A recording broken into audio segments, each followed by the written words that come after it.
म्हणजे तुम्ही सगळे एकमेकांना कदाचित ओळखत नसाल, हरकत नाही. आपण जास्त वेळ न घालवता आजच्या धड्याला सुरुवात करूया. धडा सोपा आहे, बेसिक आहे, पहिलाच धडा आहे आणि बाकीचे लोक जॉईन होत राहतील तोपर्यंत आपण आपला लेसन सुरू करूया. आपण टेक्स्टबुक मधनं सुरू करू.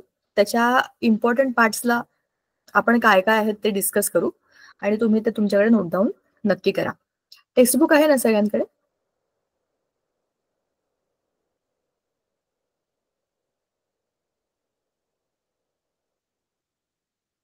अरे टेक्स्टबुक आहे की नाही तुमच्याकडे? पटापट बोला 11वीतल्या मुलांना. एवढी हळूहळू उत्तर तिसरीतली मुलं पण देतात. हो का नाही? नाहीये? ओके. ज्यांच्याकडे नाहीये आहेत व्हेरी गुड. ज्यांच्याकडे नाहीये ते स्क्रीनवर बघा. असंही तुमच्याकडे याचं रेकॉर्डिंग पण येईल आणि तोपर्यंत तुम्ही पुस्तकं घ्यालच. म्हणजे बिना पुस्तकाचा अभ्यास कसा कराल तर येतीलच पुस्तकं. तर एनिवेज असाही हा धडा काय खूप डेंजरस नाहीये, इझी आहे. पण सगळ्या बेसिक कन्सेप्ट रिवाइज करणार आहे. मी तुम्हाला इंट्रोडक्शनच्या लेक्चरलाच सांगितलं होतं की पहिल्या धड्यामुळे तुमचं सगळं केमिस्ट्री रिवाइज झालेलं आहे. त्याची रचना जशी केली आहे की तुमचं सगळं बेसिक ढवळून निघेल आणि तुम्हाला सगळ्या गोष्टी ज्या नाही कळल्यात त्या पण आठवतील. बघा, some basic concept of chemistry. Introduction मध्ये आपल्याला हे बघायचंय की आपल्या डे टू डे लाईफमध्ये there are many things around us that are made up of matter and matter is something which occupies space and has got some weight or has got some volume. तर अशा गोष्टी ज्यांच्यामध्ये स्वतःमध्ये काहीतरी content आहे आणि ज्या 3D मध्ये स्पेस ऑक्युपाय करतात, अशा सगळ्या वस्तूंना आपण मॅटर म्हणतो. There is air around us and air occupies space. Though we can't see the air around us, but yes, air is there. We can feel its presence, and so air is also a matter. Anything which occupies space and has got some weight is matter. So there are many things around us. All the things around us are made up of matter, and the matter is different in all the things. So we need to know that their physical and chemical properties, and these physical and chemical properties, when are understood by us, we can tell their physical and chemical nature, right? And we can also predict which reactions they may undergo, or which characteristics they will be showing. Though we can't see all of them together right now, but we can predict them because we know how their physical and chemical properties are, right? So this is all about the understanding of why we should know the matter and its physical and chemical properties. Now, what is matter?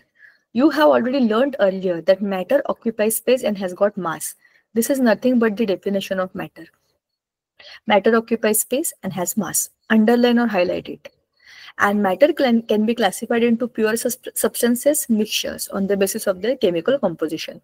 Now, already there's a very simple table given in the textbook. It has all the things easily given in a simple, straight format of tree chart. See, there's nothing but classification of matter. So matter is the whole big content which we have divided into two parts: mixtures and pure substances. Now all the things made up in the nature, in our surroundings, or in the matter are made up of pure substances only. Pure substances, they have their own particular characteristics. Now pure substances we divide as elements and compounds. Now, why is it so? Elements are the purest form of substances found in the nature.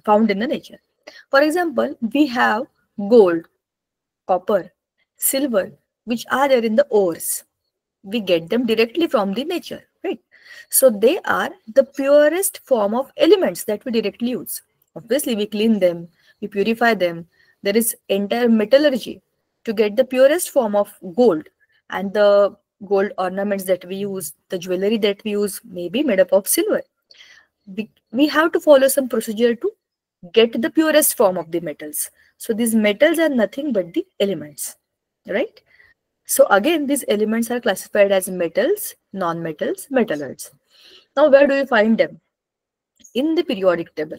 Wherever there is a mention of word elements, another word that should come to your mind, or another thing that should come to the mind, is periodic table. Periodic table is the big building, entire society of all the huge people. Everyone has got a special house, right? Every element has got a special block and he stays there, right? So this big entire society of all the elements is nothing but the periodic table. We have S block, we have D block, we have P block, we have F block. Everyone is settled. There are total 118 elements which are known to us. Everybody is sitting in their own house, right? So this arrangement is nothing but the periodic table as per their atomic number. You have studied this in your 10th standard, right? Modern periodic table was the entire lesson that you have been learning since your year of 10th. Many times you would have seen it. So that periodic table is the classification of elements, right? Based on their electronic configuration. So those all elements, metals, non-metals, metalloids are in the periodic table, and that you already know, right? Are we all clear here? By the way, should I speak in English or in Marathi, Hindi? तुम्ही सांगाल तसं. काय करूया आपण? कुठल्या भाषेत जास्त बोलायचंय? तुम्ही सांगाल तसं आपण करूयात. पटपट बोला रे, झटपट बोला. मराठी. मराठीत जास्त बोलूया. ठीक आहे. सगळ्यांना मराठी कळतं असं कोणी आहे? ज्याला इंग्रजी किंवा हिंदीच कळतं असं कोणी आहे का? मला काही नावं दिसली नाहीत कारण की. बरं, 10वी मध्ये असं तुमच्यापैकी किती लोक 10वीत मराठी मीडियमला होते जरा सांगा बरं मला, so that I get to know, आणि मी तसं मग तुमच्याशी बोलेन. सांगा पटापट. ओके, प्रथमेश मराठी मीडियमला होता, हरकत नाही. आपला दुसरा धडा आहे आवर्त सारणीचा, ठीक आहे, त्याच्याबद्दल मी आता बोलले. आणि हे काय पंकज नाव आहे का? बरं. आणि बाकीचे दोघं कोण आहेत बरं? भावेश, तू इंग्लिश मीडियमला होतास का सेमी इंग्लिशला होतास? अमित राज, भावेश, पंकज, प्रथमेश, एवढे सगळेजण आहेत स्टुडंट्स पैकी. भावेश आणि अमित राज, तुम्ही कुठल्या मीडियमला होतात सांगा रे पटकन. English medium. इंग्लिश मीडियमला. तुम्हाला कळलं असेल मी आतापर्यंत जे काही बोलते. ऑल राईट, ठीक आहे. हरकत. थोडक्यात रिवाइज करूया आपण पुन्हा मराठीमध्ये सुद्धा. कंटेंट सगळं मराठीत सांगते, वाक्य मराठीत इंग्लिशमध्ये नसतील तरी चालेल, सगळ्यांना मराठी कळतं. आपल्या 10वीच्या विज्ञान 1च्या धड्यामध्ये सायन्स 1च्या लेसन मध्ये सेकंड लेसन होता मॉडर्न पिरियॉडिक टेबल, राईट? आधुनिक आवर्त सारणी. त्याच्यामध्ये आपण जे काही सगळं धड्यामधलं शिकलोय, एलिमेंट्सची रचना म्हणजे क्लासिफिकेशन, मूलद्रव्यांना मेटल, नॉन मेटल, धातू, अधातू, धातू सदृश या 3 गटात टाकलं होतं, आठवतंय का? तर तो सगळ्याच्या सगळा जो मोठाच्या मोठा एक ह्यूज सोसायटीचा चॅप्टर आहे. मी नेहमी मुलांना असं सांगते, पिरियॉडिक टेबल म्हणजे काय? एक मोठी सोसायटी आहे. त्या सोसायटीमध्ये खूप सारी घरं आहेत. ए विंग, बी विंग अशा असतात ना, ज्यामध्ये S building, P building, D building, F building, म्हणजे अशा 4 विंग आहेत. त्याच्यामध्ये एस, पी, डी, एफ असे ब्लॉक आहेत. आणि प्रत्येक याच्यामध्ये प्रत्येकाचं एक एक घर आहे. आणि सगळेच्या सगळे अतिश्रीमंत लोक, एकदम रॉयल लोक त्या बिल्डिंग मध्ये राहतात. एक एक घर, एक घराची किंमत आपण ते मोजू पण नाही शकत, इतकी जास्त आहे. कारण की ती बिल्डिंगच सगळ्या स्पेशल लोकांची आहे. का बरं? कारण ते सगळे प्युअरेस्ट फॉर्म आहेत, ते सगळे मूलद्रव्य आहेत. मूलद्रव्य म्हणजे निसर्गामध्ये मुळातच असणाऱ्या वस्तू. आता ह्याच मूलद्रव्यांपासून संयुग बनतात, म्हणजेच कंपाऊंड्स बनतात. Wien 2 or more atoms of different elements come together by some chemical bond, they merge or they make a bond and stay together, that is called as a compound, right? म्हणजे संयुगामध्ये 2 किंवा अधिक मूलद्रव्यांचे अणू एकत्र येतात आणि एक रेणू बनतो. अर्थात ते नुसतेच एकत्र येत नाहीत, त्यांच्यामध्ये काहीतरी रासायनिक अभिक्रिया होते, काहीतरी बंध बनतात आणि ते एकमेकांना जोडले जातात. त्याला आपण कंपाऊंड म्हणतो. This is the purest substances but divided into 2 parts, elements and compounds. Now, mixtures is another category of matter where there is just a mixture of things. For example, air is mixture of gases. आपल्या आजूबाजूला जी हवा आहे त्याच्यामध्ये अनेक प्रकारचे वायू एकत्र, पण त्याचं काही प्रमाण नाहीये. माझ्या इकडे पुण्यामध्ये काही वायू, जिकडे मी राहते, समजा इथे खूप मागे इंडस्ट्री असेल तर वेगळेच वायू असतील इथल्या हवेमध्ये. जिकडे तुम्ही राहता, तुम्ही कुठे राहता बाय द वे? कोण कुठे राहता सांगा बरं जरा मला. झोपून गेलात का तुम्ही? जागे रा, मी खूप प्रश्न विचारते. तुम्ही धामणगाव कुठे आहे ग? धामणगाव कोणत्या जिल्ह्यात? जळगाव जिल्ह्यात. ओके.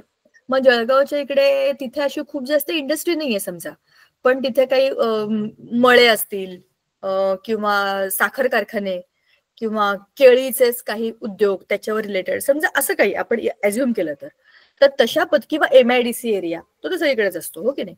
तर त्या एरियामध्ये असलेले वायू, हो की नाही, तिथल्या जे काही मिश्रण आहे ते वेगळं आहे, पण तरी सुद्धा हवा हे मिश्रणच आहे. कुठली हवा तुम्ही घ्या, अगदी समुद्र सपाटी जवळची आणि हिमालयाच्या इथली हवा आहे, त्याच्यातल्या वायूंचं प्रमाण बदलतं, म्हणून त्याला आपण मिक्सर म्हणतो. मिश्रणाचे पण 2 प्रकार आहेत, होमोजिनियस, हेटेरोजिनियस. हे सगळे काय आहेत आपण आता खाली बघूया. प्युअर सबस्टन्सेस तर कळलं तुम्हाला. मिक्सचर म्हणजे भेळ. भेळ म्हणजे सगळे एकत्र आहेत. बघा ना, आपण भेळ करताना काय करतो, कुरमुरे, कांदे, टोमॅटो, कैरी, काय शेव, अजून काय वाटेल ते कोथिंबीर बिथिंबीर लिंबू पिळतो. ह्याच्यामधली तुम्ही प्रत्येक गोष्ट वेगळी वेगळी टेस्ट केली तरी पण तुम्हाला माहितीये, आणि भेळ एकत्र खाली तरी पण शेव वेगळाच लागतो, कांदा वेगळाच लागतो, सगळ्यांची आपली आपली चव असतेच ना, तरीही ते एकत्र असतात, त्यालाच मिक्सचर असं म्हणतात, बरोबर. आता आपल्या आजूबाजूला असलेल्या या मॅटरमध्ये प्युअर सबस्टन्सेस तर आपण बोललो, होमोजिनियस म्हणजे त्याचं प्रमाण फिक्स आहे आणि हेटेरोजिनियस म्हणजे वेगळं वेगळं, ठीक आहे. आता मिक्सचरचं एक्झाम्पल आपल्याला त्यांनी दिलेलं आहे खाली. Paint mixture of oils, pigment, additives, आणि concrete mixture of sand, cement, water, बरोबर ना. आपण पेंटिंग करतो, आपणही घराला अनेकदा, आम्ही पण आमच्या घराला उन्हाळ्यामध्ये काही उद्योग नव्हता सुट्टीमध्ये, आम्ही घराला पेंटिंग केलं. काय करतो आपण, त्याच्यामध्ये पेंट आणतो बाहेर ना, त्यात पाणी बिणी घालतो, ब्रशने मिक्स करतो आणि टाकतो. म्हणजे आपल्या हातामध्ये ना की आपल्याला कोणता पेंट आणायचा, त्यात काय टाकायचं, रंग टाकायचा, पिवळा रंग, निळा रंग, गुलाबी रंग, आपली चॉईस आहे. ऍडिटिव्ह आणखीन काय त्याच्यामध्ये टाकायचं का की ते रंग खराब होऊ नये म्हणून किंवा भरपूर दिवस टिकावा म्हणून, हे आपल्यावरती आहे. प्रमाण ठरवणं आपल्या हातावरती. कॉन्क्रीट म्हणजे सिमेंट कॉन्क्रीट, ज्याच्यात घर बांधतात. आता तुम्ही बघितलं असेल ते गवंडी लोक जेव्हा बनवतात ना ते मिश्रण, तेव्हा त्याचे काहीतरी कन्सिस्टन्सी असते, त्याला येईपर्यंत ते बरोबर मिक्स करतात. कमी वाटलं तर वरनं सिमेंट टाकतात, जास्त वाटलं तर वाळू टाकतात, आणखीन घट्ट वाटलं तर पाणी घालतात, चांगलं मिक्स करतात, बरोबर.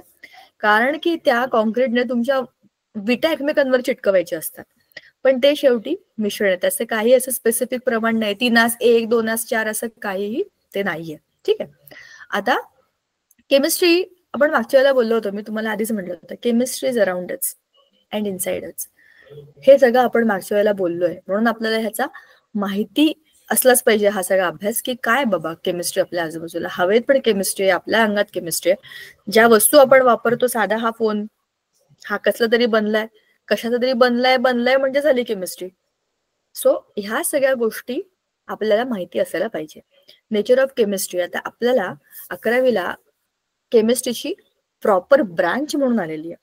मागच्या वर्षीपर्यंत आपल्याला केमिस्ट्री आणि फिजिक्सचं एक पुस्तक होतं. 11वीला आता आपल्याला एक वेगळी ब्रांच, केमिस्ट्री, फिजिक्स, मग बायोलॉजी आणि मॅथ्स असे 4 सब्जेक्ट आलेत. आता तुम्ही त्याचे स्पेशलाइज्ड स्टुडंट होणार, बरोबर. तर आता केमिस्ट्री मधल्या ब्रांचेस कोणत्या हे पण आपल्याला माहिती पाहिजे.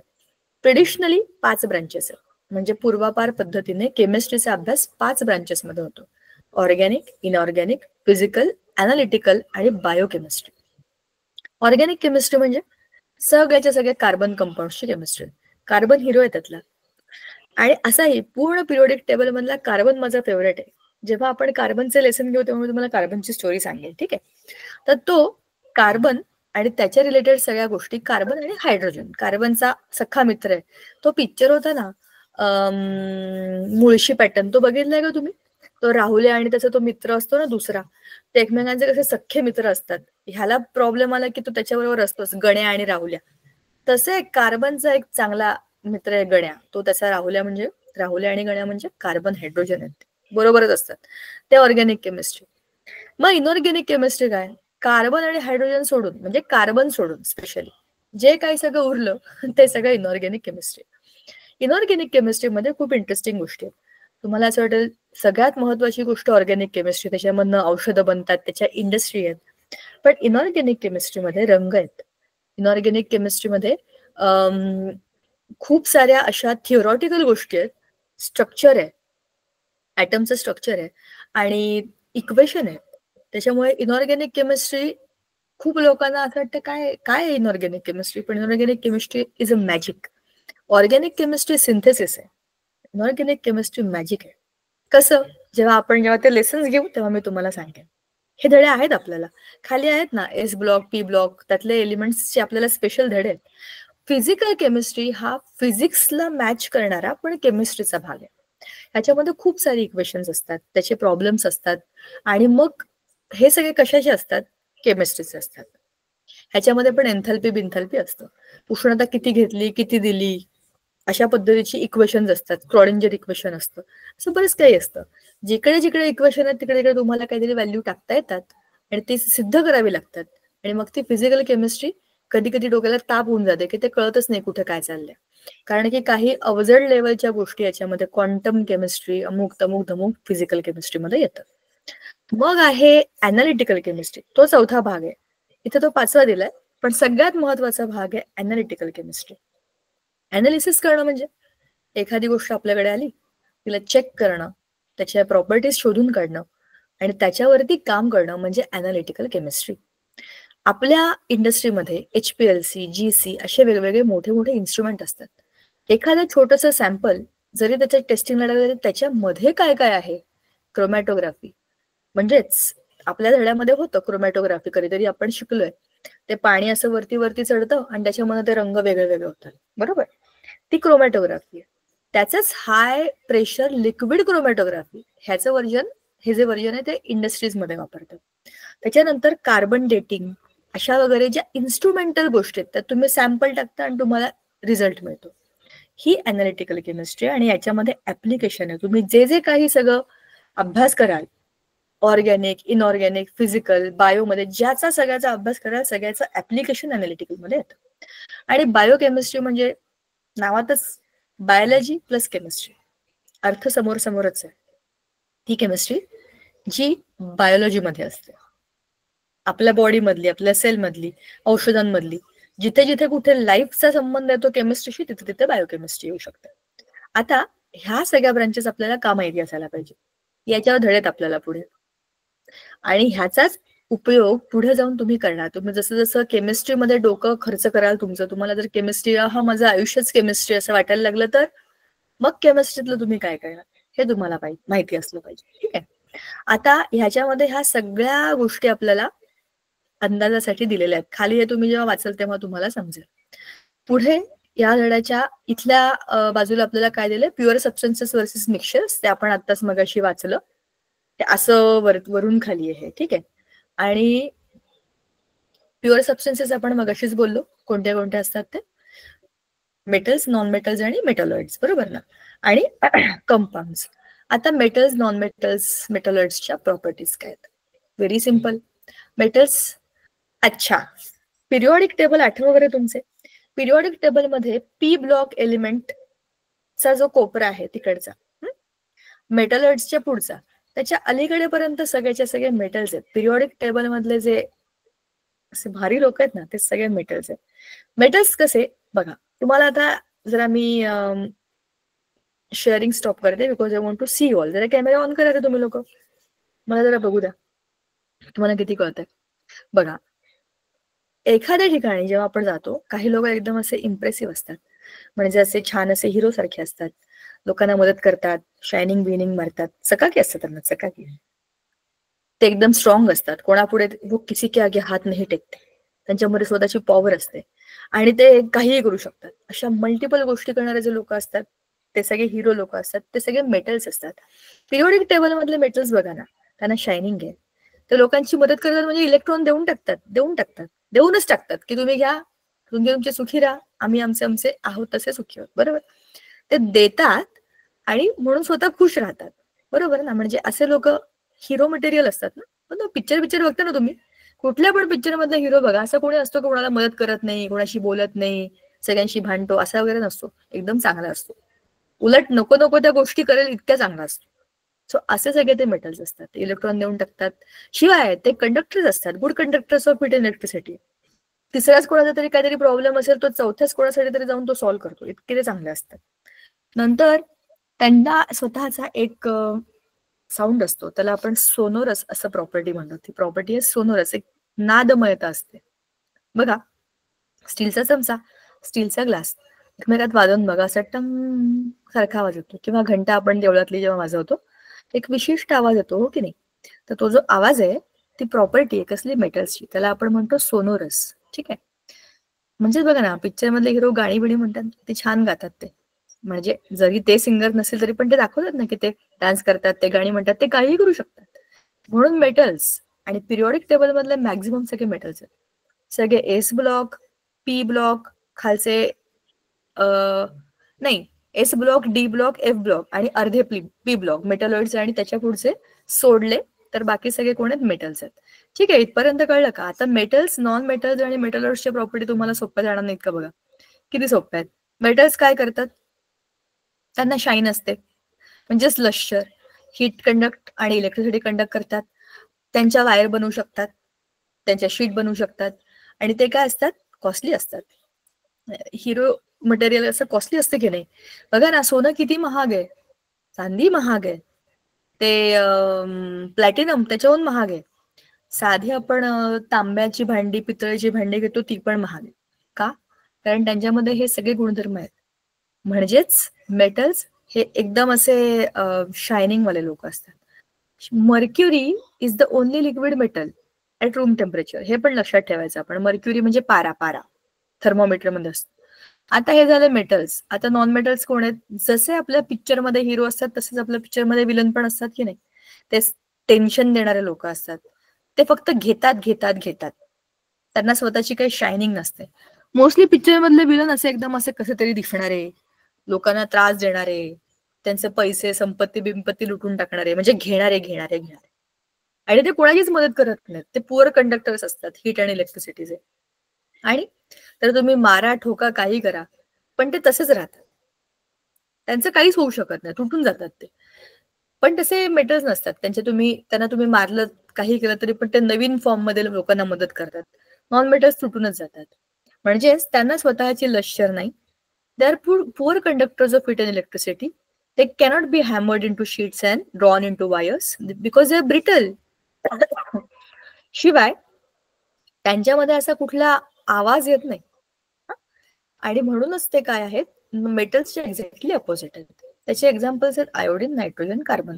Everybody next to metalloids are all non metal. Sulphur बिल्फर सगळे त्याच्यामध्ये येतात. मग मेटलॉइड्स कोण आहेत? मेटलॉइड्स पिक्चर मधले ते कॅरेक्टर्स आहेत जे हिरो पण नाही, जे विलन पण नाही, जे मधले आहेत. असे असतात ना काही फनी बिनी लोक, थोडे इकडे थोडे तिकडे, असे असे कॅरेक्टर्स जे असतात ते सगळे मेटलॉइड्स असतात. का बरं? त्यांच्यामध्ये काही गुण हिरोचे आहेत आणि काही गुण विलनचे आहेत. म्हणजे काय? त्यांच्यामध्ये शायनिंग आहे पण आणि नाही आहे पण. Good conductors of heat electricity आहेत पण आणि नाही आहेत पण. ते असे आधेमध्ये आहेत. थोडीशी हीट नेतात, थोडीशी इलेक्ट्रिसिटी नेतात, पण ते आपल्याला उपयोग करून घेता येतात त्यांच्या प्रॉपर्टीज प्रमाणे. म्हणजे ह्याचा वापर आपण सेमी कंडक्टर्सचा, त्याच्यामध्ये असलेले सिलिकॉन चिप वगैरे आपल्या मोबाईलमध्ये जिथे असतात, जिथे आपल्याला कंट्रोल्ड गोष्टी पाहिजे. मेटल तर जीवाच्या उदार होऊन काम करणारे लोक आहेत, तसे नाही पाहिजे आपल्याला सगळीकडे.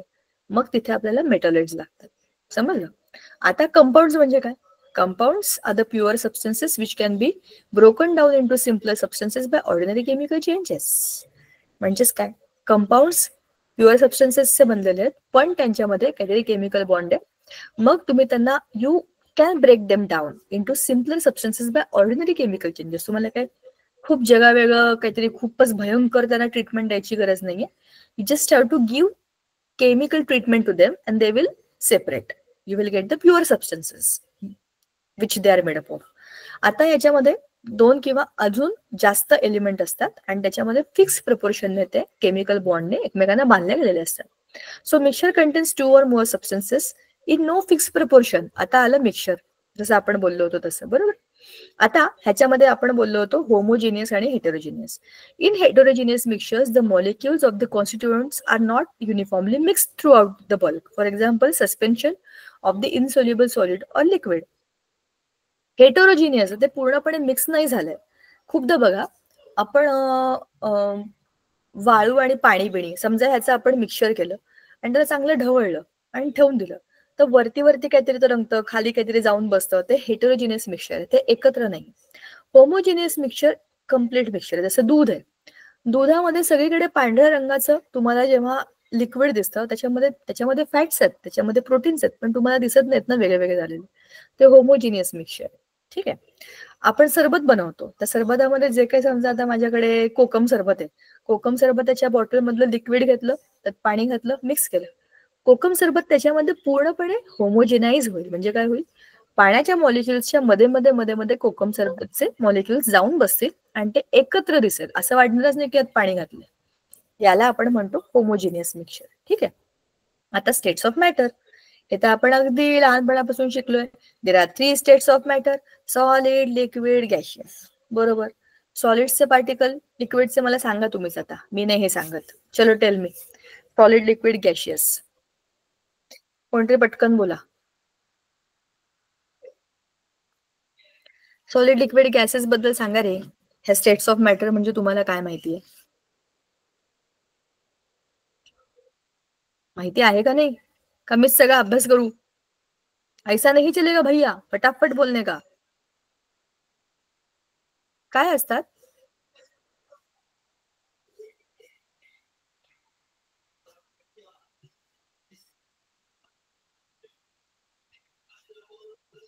इयत्ता 11वी, झोपेतून जागे व्हा. मला पटकन सांगा, सॉलिड, लिक्विड आणि गॅस ह्यातलं अंतर काय आहे?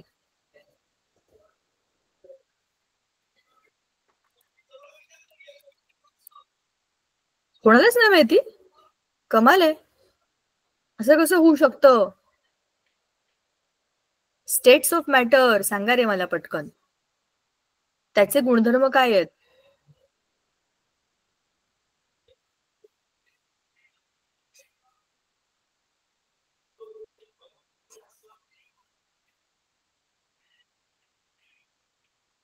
एक मिनिट. प्रथमेश, भावेश, अमितराज, समर्थ, तुम्हाला प्रश्न कळलाय का? 2 मिनिटं झाले मी थांबले. सॉलिड, लिक्विड आणि गॅस ह्या 3 स्टेट्स ऑफ मॅटर आहेत. माहिती आहे ना? स्थायू द्रव वायू, स्थायू द्रव वायू. ऐकलंय का कधी? काय ऐकलंय पटकन सांगा.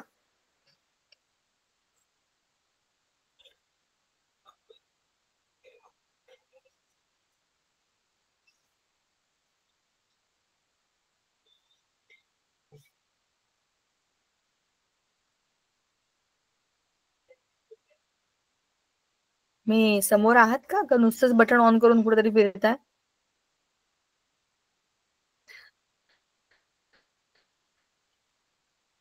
कोणाला तरी काहीतरी कळलंय का? मी प्रश्न विचारला, स्थायू द्रव वायू ह्या 3 अवस्थांबद्दल तुम्हाला काही माहितीये का? कमाल कमाल करताय. 5वी, 6वी, 7वी पासून आहेत आपल्याला ह्या अवस्था. इंग्लिश मीडियम वाले, सॉलिड, लिक्विड आणि गॅस या 3 स्टेट्स मध्ये काय फरक आहे सांगा की. मॅम, बोला. द्रव्यामध्ये पाणी, काही द्रव्य वगैरे बाकीचे, आणि वायूमध्ये आपला गॅस, हवा. बरोबर. आणि मग स्थायू मध्ये काय असतं? वायूमध्ये बर्फ वगैरे. बरोबर. शाबाश, व्हेरी गुड. एकाला तरी प्रश्न समजला आणि त्याला जे माहिती त्याने सांगितलं. शाबाश. बाकी तुम्ही तिघं पटापट सांगा तुम्ही काय ऐकलंय. तर त्याने जे सांगितलं ते नाही सांगायचं, नवं सांगा. आता हे पण मी तुम्हाला नाही सांगायला पाहिजे, हे ऑलरेडी आपण जुनं रिवाइज करतोय. वरच्या कन्सेप्ट महत्वाच्या होत्या म्हणून मुद्दाम सांगितल्यात. हे तर तुम्हाला सगळ्यांना माहिती असलंच पाहिजे, लहानपणापासून करतोय. चला, भावेश, अमितराज आणि समर्थ, तुमची जी नावं दिसतात ती वाचते बरं का मी. पटकन बोला. त्याच्यामध्ये अणुरेणूची रचना कशी असते? त्याने जे सांगितलं ते बरोबर सांगितलेलं आहे. उदाहरणं दिली आहेत त्याने. स्थायू म्हणजे सॉलिड, त्याच्यामध्ये बर्फ वगैरे आहे. लिक्विड मध्ये पाणी किंवा ऑइल वगैरे. गॅसमध्ये हवा आणि बाकीचे जे गॅसेस असतात ते आहे. पण त्याच्यामधल्या अणुरेणूची रचना कशी असते पटापट सांगा. एवढा वेळ घालवू नका. तुमच्याकडे खूप वेळ आहे का? माझ्याकडे अजिबात नाही, खूप धडे घ्यायचे आहेत मला. तुम्हाला शिकायचे असेल तर पटापट उत्तर द्या, पटपट बोला. जे काही माहिती ते सांगा. चुकलं तर चुकलं, आपण आहोतच की सगळे एकत्र अभ्यासाला. पण वेळ नाही, अजिबात वेळ नाही घालवायचा थांबत बसण्यात. पटपट सांगा. शाबाश, बोला Bhavesh. Madam, solid fix shape मध्ये राहतो. शाबाश. सॉलिड आणि गॅस गॅस शेप मध्ये राहत नाही. बरोबर. आणि लिक्विड लिक्विड पण शेप सेम राहतो, शेप बदलत नाही. आणि स्वतःचा शेप नसतो, तो ज्या कंटेनर मध्ये टाकतो. बरोबर. हा बोल, काय सांगत होतास? आणि सॉलिडचा आणि लिक्विडचा व्हॉल्यूम सेम राहतो, गॅसचा व्हॉल्यूम राहत नाही. बरोबर, चांगले पॉइंट सांगतोय, शाबाश. आणि स्थायू, द्रव, वायू म्हणजे सॉलिड, लिक्विड, गॅस मधले ऍटम्स आणि मॉलिक्युल्स एकमेकांना कसे किती जवळ असतात, काय असं ते तर शेवटचा मुद्दा आहे, तो लहानपणापासून आपण बोलतोय. पटपट सांगा. आता हे तू जे सांगितलंस, थांब, आता हे उरलेले दोघं जे आहेत त्यांना आपण जरा हलवूया. चला रे, पटपट सांगा रे.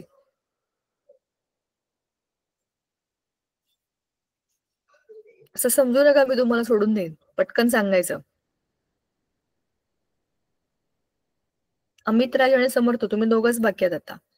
सॉलिड, लिक्विड, गॅस मधले मुद्दे सांगायला लागतील तुम्हाला, त्याच्याशिवाय पुढे जाणार नाहीये मी, पुस्तकही दाखवणार नाहीये. त्यातल्या अणुरेणूची रचना कशी असते ते सांगा. ऍटम्स आणि मॉलिक्युल्स कसे असतात त्यातले.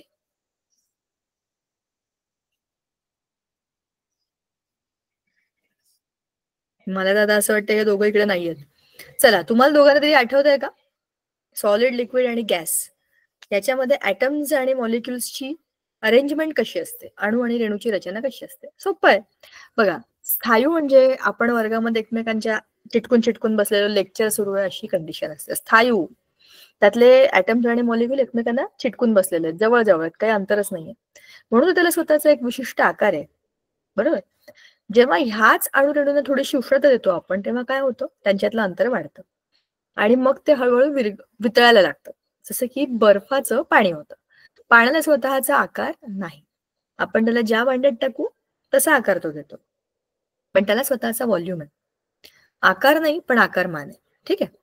आणि ह्याच द्रवाला म्हणजे या लिक्विडला आपण आणखीन जास्त उष्णता दिली तर काय होतं, की त्याच अणुरेणूंमधलं अंतर आणखीन वाढतं. म्हणजे काय होतं, लिक्विड टू गॅस. आणि ह्या सगळ्याला अवस्थांतर म्हणतात, म्हणजे change of state of matter. When you give the heat, molecules go away from each other, but when you take out the heat, that time molecules come together. जसं वाफेला थंड केलं की पाणी होतं, पाण्याला थंड केलं की बर्फ होतो. बरोबर. हे आपण खेळ लहानपणी खेळलोय, त्याला स्टेट्स ऑफ मॅटर म्हणतात. तुम्ही दोघं जे झोपलाय, तुम्हाला पुढचे 2 प्रश्न विचारणार आहे मी, त्याच्यामुळे जागे व्हा. किंवा अशा ठिकाणी असेल जिकडे तुम्हाला आवाज येत नाही किंवा बोलता येत नाही तर दुसरीकडेच जा, कारण स्टेट्स ऑफ मॅटर झाले. आता पुढच्या आहेत फिजिकल प्रॉपर्टीज त्याच्या. ठीक आहे. फिजिकल आणि chemical properties of the matter. आता ह्या पदार्थांच्या फिजिकल आणि प्रॉपर्टीज, केमिकल प्रॉपर्टीज आपण कशा मापायच्या. आधी आपण त्याच्या काही सिंपल प्रॉपर्टीज बघू. Properties of matter and their measurement मधली पहिली प्रॉपर्टी आहे फिजिकल आणि केमिकल, असे 2 भाग आहेत.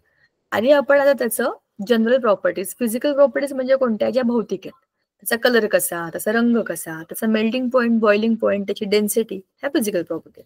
पण केमिकल प्रॉपर्टी, त्याची पाण्याबरोबर रिएक्शन कशी होते, हवेबरोबर रिएक्शन म्हणजे ऑक्सिजन बरोबर रिएक्शन कशी होते, ऍसिड बरोबर रिएक्शन कशी होते, ह्या सगळ्या रिएक्शन्स ज्या आहेत त्या आहेत केमिकल प्रॉपर्टीज. ठीक आहे. आता फिजिकल प्रॉपर्टीज बघूया आपण. Many properties of matter are quantitative in nature. Quantity म्हणजे आपल्याला त्याचं उत्तर क्वांटिटी मध्ये मिळतं, किती किलो, किती लिटर. बरोबर.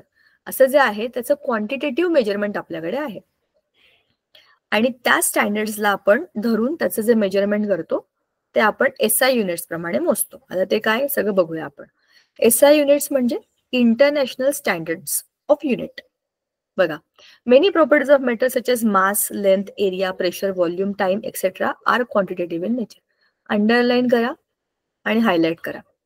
कोणत्या कोणत्या प्रॉपर्टी आहेत ज्या क्वांटिटेटिव्ह आहेत. Mass, area, length, pressure, volume, time etcetera. ह्या सगळ्या प्रॉपर्टीजना आपण मोजतो, आणि मोजून काय होतं, आपल्याला समजतं की त्याचं काहीतरी युनिट आहे, म्हणजे किती किलो आहे, किती स्क्वेअर मीटर आहे, जसं एरिया आहे, किती मीटर लेंथ आहे, किती वेळामध्ये ह्याचं काम होतं, किंवा किती वेळामध्ये सॉलिड टू लिक्विड कन्व्हर्जन होतं, असं सगळं. हे सगळे क्वांटिटेटिव्ह आहेत. Any quantitative measurement is express by number followed by units. 5 हे 5 आहे. 5 काय आहे? 5 किलो. हा, 5 लिटर. कसं समजणार? क्वांटिटेटिव्ह मेजरमेंटच्या पुढे त्याचं युनिट येतं आणि ह्या युनिट्सला वेगवेगळ्या पद्धतीने मोजलं जातं. त्याच्या 2 सिस्टीम होत्या. एक होती CGS आणि दुसरी होती MKS. आधी ह्या स्टँडर्ड्स प्रमाणे मोजल्या जायच्या. द आर्बिट्ररी डिसाइडेड आर्बिट्ररीली म्हणजे जनरली ह्या 2 सिस्टीम्स डिसाईड केल्या होत्या, युनिव्हर्सली एक्सेप्टेड होत्या.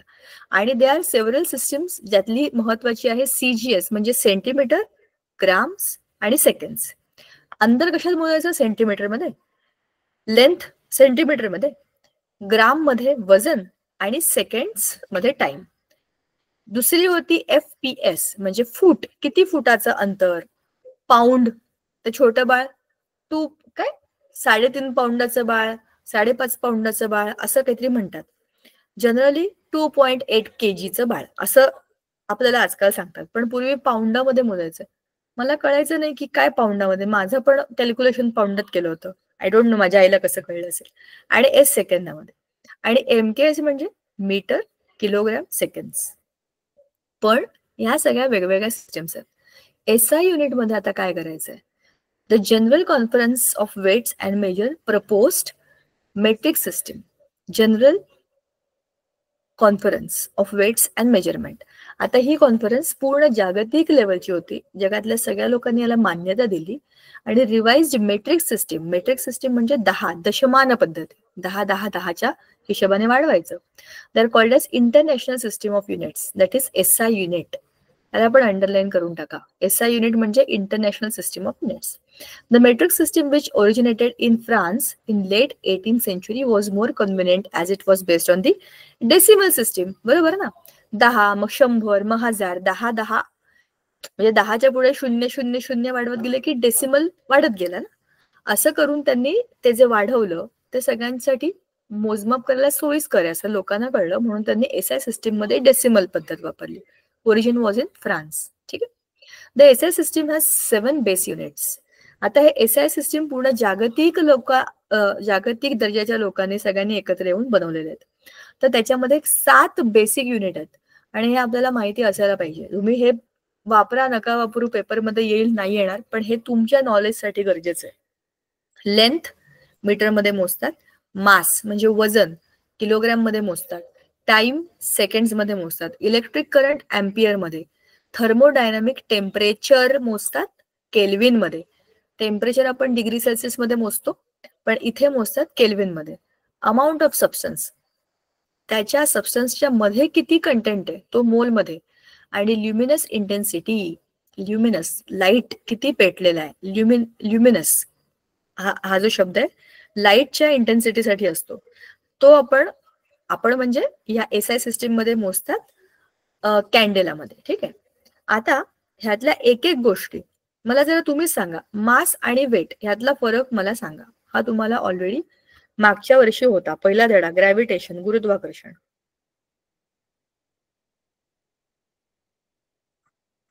उरलेले 2 जण ज्यांनी उत्तर दिलेलं नाहीये पटकन बोलायचं.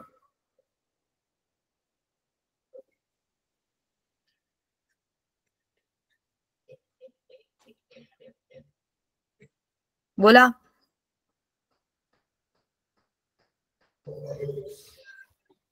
तुम्ही लोक मध्ये मध्ये जरा झोपून जाता का रे?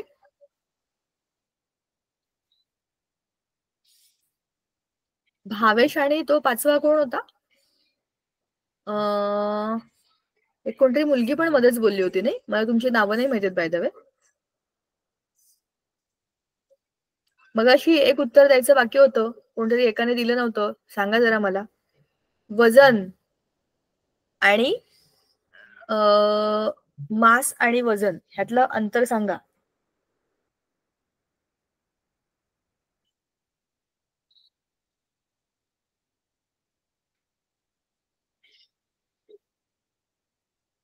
नाही सांगणार तुम्ही? माहित नाही तुम्हाला? प्रथमेश ट्राय करू शकतोस तू.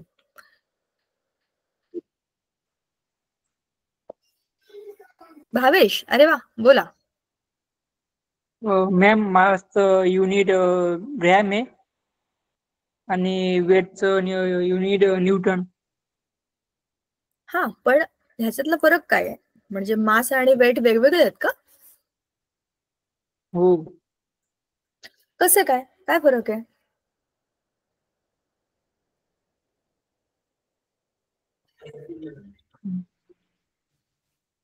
उदाहरण देऊन सांग ना. म्हणजे उदाहरण दिलं तर तुला पण सोपं सांगायला, मला पण सोपं सांगायला. पेन पेन्सिल हातामध्ये काहीतरी असेल तर ते दाखवून मला तू सांगू शकतोस. सोपं जाईल तर बघ.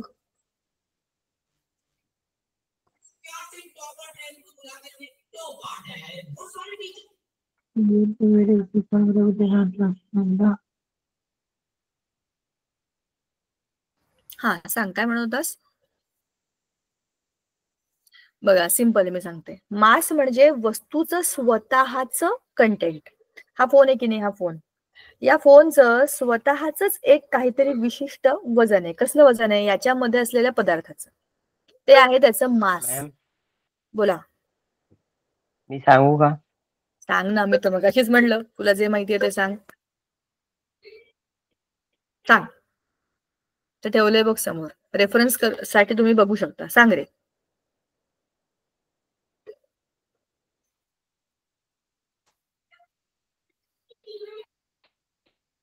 अरे सांगू ना म्हणत सांग ना बाबा. तिकडे येऊ का मी आता ऐकायला? कुठे? धामणगाव मध्ये. ती एक मुलगी पण होती, ती पण धामणगाववाली होती. ती कुठे गेली? तिचं नाव काय होतं बाय द वे? तर मी कसं काय रे उत्तर देत नाही? पटपट बोला ना.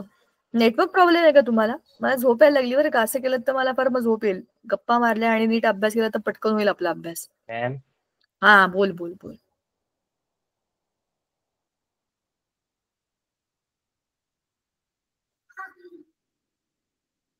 अरे बोल ना. मॅम बोला ना कोणीतरी. कोणीही बोला. मॅम म्हणून थांबू नका. हा बोला. मॅम मास नेहमी सेम राहतं हा आणि वेट चेंज राहतं. कारण आपण अर्थवर पेन्सिलचं वेट मोजलं ते वेगळं राहील आणि आपण जर मूनवर गेलो तर ते पेन्सिलचं वेट वेगळं राहील. मास फॅन्टॅस्टिक. नेहमी सेम राहतं. शाबाश. तुम्हाला येतं सगळं, मग तुम्ही एवढा वेळ का घालवतो तुमचा आणि माझा विचार करण्यात? तुम्ही सगळे ते हे आहात का? ते असे असतात ना कवी, विचार करून करून उत्तर देणारे. तुम्ही तसे आहात का? तुम्ही सायंटिस्ट आहात यार. कमॉन, पटपट उत्तर द्यायचं. एवढा वेळ नाही घालवायचा. मला असं वाटतं की बापरे, नेटवर्क प्रॉब्लेम झालाय, तुम्हाला कळलंय नाही कळलंय, त्या टेन्शन मध्ये मला मग पुढचं सांगावंसं नाही वाटत. अदरवाईज मला खूप गप्पा मारायच्या असतात. तर सांगायचा मुद्दा, तू जे सांगितलंस ते बरोबर आहे, अगदी बरोबर आहे. मास म्हणजे वस्तूचं स्वतःच मास, त्याच्यामध्ये असलेलं वस्तुमान. वस्तुमान नावातच अर्थ आहे, त्या वस्तूचं स्वतःचं वजन. पण ते वजन, त्याचं स्वतःचं वजन आणि पृथ्वीवरचं वजन. आता आपण पृथ्वीवर वजन करतो म्हणजे सगळ्या वस्तूंना आपण ग्रॅव्हिटीने मल्टिप्लाय करतो, बरोबर ना? म्हणजेच कुठली पण वस्तू, माझं वजन, तुमचं वजन, या फोनचं वजन, तुमच्या पेन्सिलचं वजन, सगळ्यावरती ग्रॅव्हिटी आहे पृथ्वीवरती. ग्रॅव्हिटी म्हणजे गुरुत्वाकर्षण. पृथ्वीच्या पृष्ठभागावर किंवा पृथ्वीपासून काही अंतरावर ते सगळीकडे ग्रॅव्हिटी आहे. त्या ग्रॅव्हिटीची व्हॅल्यू आपण 9.8 बरोबर मीटर पर सेकंड स्क्वेअर एवढी धरलेली आहे. मग पृथ्वीवर असलेल्या प्रत्येक वस्तूच्या वजनामध्ये आपण त्या ग्रॅव्हिटीचं मल्टिप्लिकेशन टाकतो.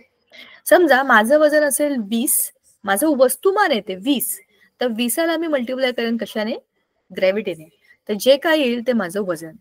पण सर्वसामान्यपणे आपण बाहेर कुठली पण वस्तू वजन जेव्हा करतो, समजा आपण दुकानदाराकडे गेलो आणि म्हटलं 1 किलो साखर दे, तो 1 किलो साखरेमध्ये 1 किलोचं वजन ठेवतो, त्याच्या बाजूला 1 किलो साखर बॅलन्स होईल असं करतो, बरोबर?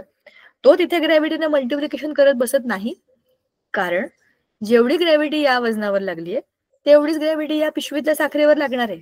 तर ते युनिफॉर्म आहे, बरोबर? पण पृथ्वीवरची वस्तूचं वेट, आणि तेच जसं तो बोलला तसं चंद्रावरचं वेट, मंगळावरचं वेट, शनीवरचं वेट, गुरुवरचं वेट हे वेगळं वेगळं असेल. प्रत्येकाची ग्रॅव्हिटी वेगळी आहे. त्या ग्रॅव्हिटीप्रमाणे आपलं पृथ्वीवरचं वजन चंद्रावर गेलं तर ह्याच्या 8 पट किंवा 6 पट कमी होईल, हो की नाही? कारण तिथे ग्रॅव्हिटी कमी आहे. ग्रॅव्हिटी कमी म्हणजे मल्टिप्लिकेशन कमी, म्हणजे रिझल्ट कमी. सो मास आणि वेट या दोन गोष्टींमधला फरक तुम्हाला कळला. तुम्हाला ऑलरेडी माहितीच होता. आता लेंथ म्हणजे काय मला सांगा. लेंथ, लांबी. आपण केमिस्ट्रीमध्ये कशा कशाची लांबी मोजतो. एखाद्या ऍटमची रेडियस म्हणजे अणूची डायमीटरला काय म्हणतात, रेडियसला त्रिज्या म्हणतात. अणूची त्रिज्या किंवा त्याचा डायमीटरला काय म्हणतात रे, दोन त्रिज्या बाजूबाजूला लावल्या तर त्याला काय म्हणतात, डायमीटर. ठीक आहे, जास्त सोपं आहे. तर अणूची त्रिज्या किंवा त्याचा डायमीटर किंवा त्या बॉन्डची लेंथ किंवा वेव्हलेंथ, इलेक्ट्रोमॅग्नेटिक रेडिएशन, अशा अनेक गोष्टी मोजण्यासाठी आपण लेंथ वापरतो केमिस्ट्रीमध्ये. अर्थात या खूप छोट्या क्वांटिटी आहेत. मग आपण त्या मीटर, सेंटीमीटर, मिलीमीटर मध्ये नाही मोजू शकत. नॅनोमीटर, पिकोमीटर, हेक्टोमीटर अशा त्या मोजतात. ठीक आहे. व्हॉल्यूम, व्हॉल्यूम म्हणजे जागा किती व्यापली आहे. बरोबर. आता 3D स्पेस मध्ये उदाहरण परत आपण ह्या फोनचं घेऊया, कारण आता हा समोर इथेच आहे बघा. इथं माझ्या आजूबाजूला 3D स्पेस मध्ये जितकी जागा या फोनने व्यापली तितका याचा व्हॉल्यूम आहे. उदाहरणार्थ एक पूर्ण बादली मी पाण्याची भरली काठोकाठ आणि त्याच्यामध्ये हा फोन टाकला हळूच. जेवढं खाली पाणी पडेल ते पाणी मी जमा करून त्याचा व्हॉल्यूम मोजला. That will be equal to the volume of this mobile. ठीक आहे. व्हॉल्यूम म्हणजे किती स्पेस आपण ऑक्युपाय केली आहे 3D मध्ये, ती अमाऊंट. ठीक आहे. शेपवर अवलंबून नाहीये, त्याच्यामध्ये असलेल्या कंटेंटवर अवलंबून. बरोबर. एक मोठा लाकडाचा क्यूब आणि एक छोटा पण तेवढ्याच वजनाचा लोखंडाचा तुकडा, दोघांचंही वजन सारखं आहे, तर त्याच्या स्पेस वरती त्याचा व्हॉल्यूम डिटरमाइन नाही होणार, त्याच्या वजनावरती होणार. तर त्याचं SI युनिट काय आहे त्याचं, डायमीटर क्यूब. म्हणजे 1 लिटर म्हणजे 1 DM क्यूब. तर 1000 CM क्यूब म्हणजे काय झालं त्याचं, 10 सेंटीमीटर गुणिले 10 सेंटीमीटर गुणिले 10 सेंटीमीटर. ह्याचं मल्टिप्लिकेशन केलं तर काय झालं, 1000 सेंटीमीटर क्यूब. पण हे जनरल युनिट आहे. SI युनिट त्याचं मीटर क्यूब आहे, कारण आपण वरतीच बघितलंय SI युनिट लेंथचं काय आहे, मीटर. बरोबर की नाही. तर length is measured in metre. तर मीटर गुणिले मीटर गुणिले मीटर 3D मध्ये लेंथ, ब्रेथ, हाईट म्हणजे झालं मीटर क्यूब. हे झालं व्हॉल्यूम.